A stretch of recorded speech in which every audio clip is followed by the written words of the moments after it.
Welcome to Sniper Ghost Warrior Contract 2. Before we jump into this, I need to thank CI Games for the key for this.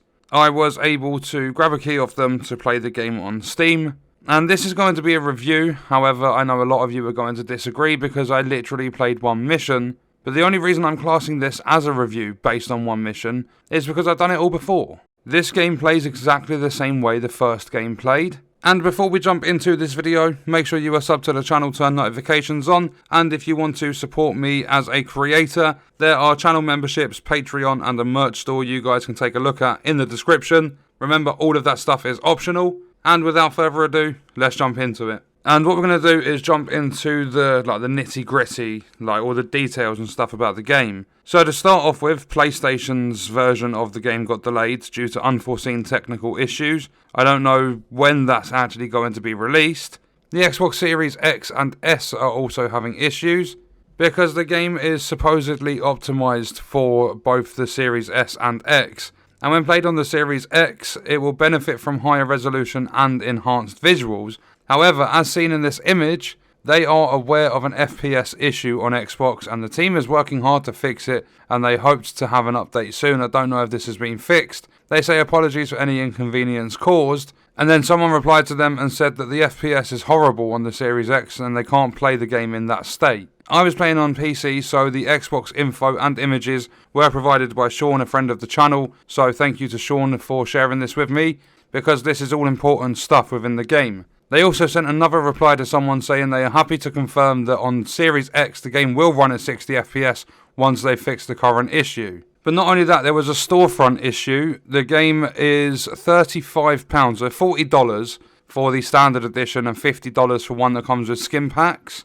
Whereas the $40 one, just the base game, never stated it was playable or optimized for the Series S or X. So people that were on the Series S or X opted to buy the $50 one just so that they could play the game on their console. Whereas the developers then later stated that the game, both versions of it, are playable on the latest console. So there was another mistake within this game. Not sure if that mistake is Xbox or the developers or publishers, but it's the fact that the mistake was there in the first place. This sort of stuff should not happen.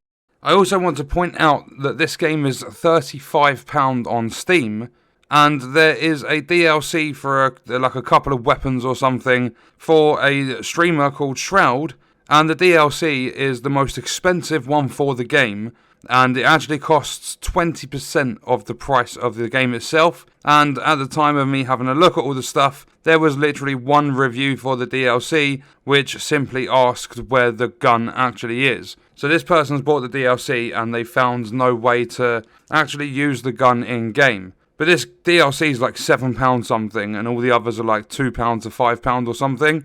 It's the most expensive one, and I don't agree with companies doing that sort of stuff just because it's based on a streamer. So, this game was actually released just a year and a half after the launch of the first game.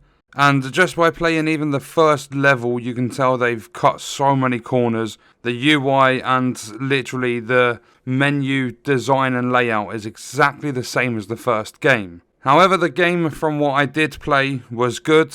Plays very much similar to the first game. It seems as though there's pretty much no new mechanics or anything like that. I do like the bullet drop. I mean, this is all typical stuff in this sort of game. These developers have worked on both 1 and 2 of Sniper Ghost Warrior Contracts, and then they also worked on Sniper Ghost Warrior 1, 2 and 3, and they all had a lot of bugs and issues.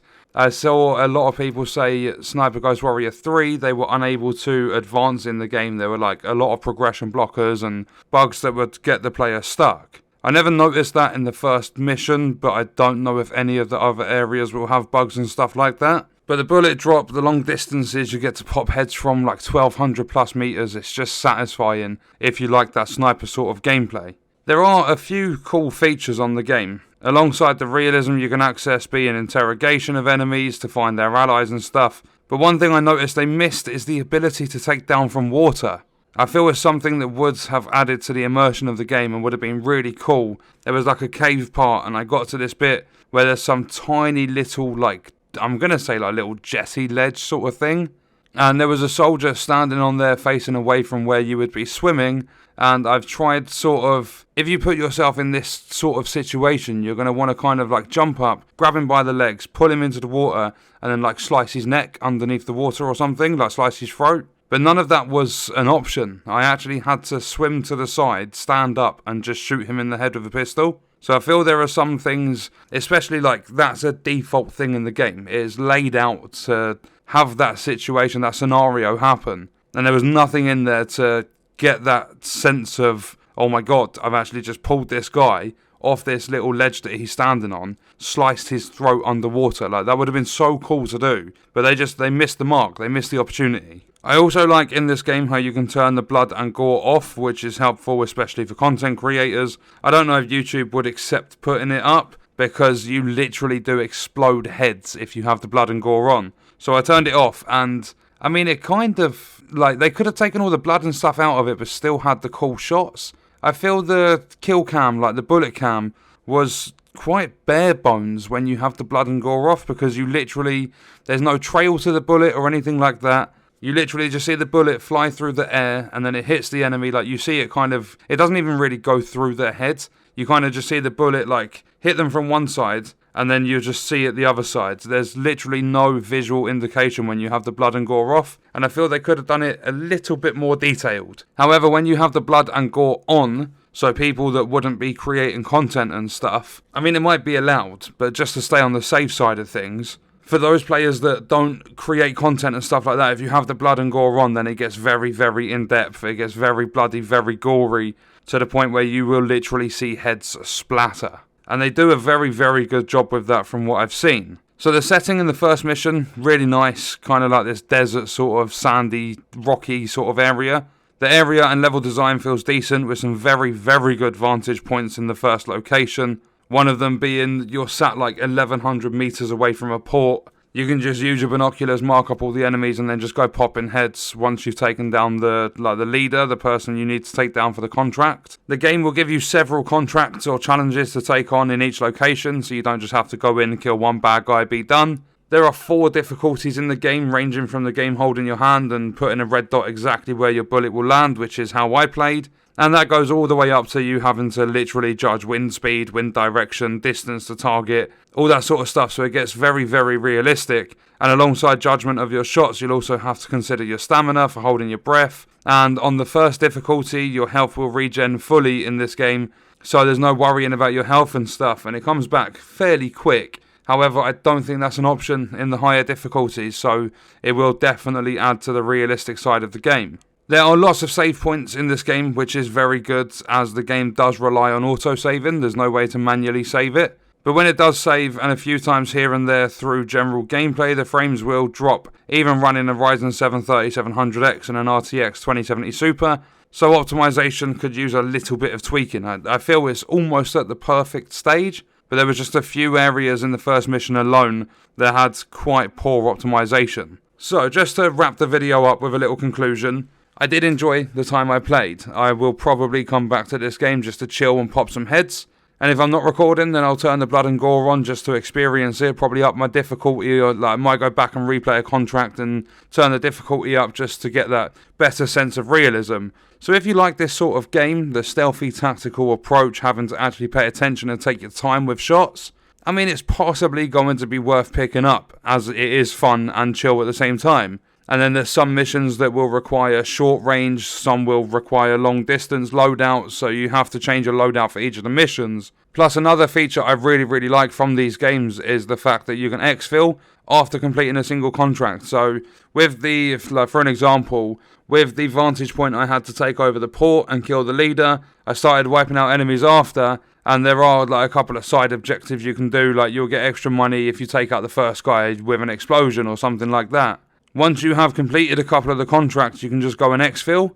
And basically what that exfil does is brings up the menu, says, here you go, you've done that contract, we're going to pay you for that right now. And that way you can change your loadout, you can like buy special bullets, and you can buy extra gadgets and stuff for things you feel you might actually need for the rest of the contract. So they're kind of set out in different stages, and there's different sort of heights and vantage points and locations all within this like one single contract, where you have to kill several different people. There's side objectives and stuff, and then there are like a few areas in between, like you'll see tiny little like villages sort of thing with a few houses here and there and a couple of mortars and stuff, where you'll have to take those enemies out in order to advance to the area you need to get to. But I really like the ability to exfil during a mission so that you can change your loadout and stuff whilst you're on the job. But I would say, even with me like mentioning that it could be worth the money in your opinion if you like this sort of a game, I'm personally going to say it's not worth it.